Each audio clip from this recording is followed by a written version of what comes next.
Welcome to Chair and Co-Chair, my colleague, State Ministers, esteemed water resource ministers from various states, senior officials. I extend my heartfelt gratitude to the Ministry of Jal Shakti for organizing this crucial conference and bringing together the collective wisdom of leaders, policymakers, and experts in water resource management.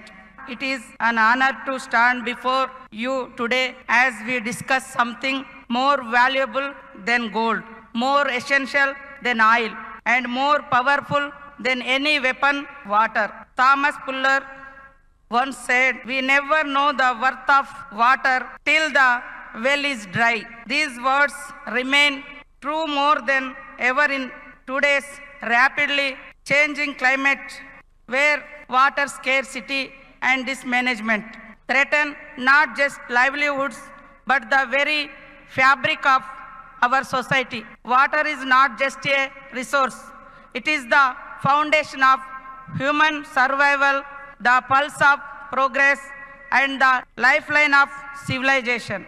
We must not forget the access to clean and safe drinking water is a fundamental and constitutional right and essential for public health. Now let's go through India's water journey. India's journey towards improving water security has been a long and evolving one. Since the 1950s, the then government have undertaken key policy reforms, from the National Water Supply and Sanitation Program in 1954 to the Rajiv Gandhi National Drinking Water Mission in 1990s.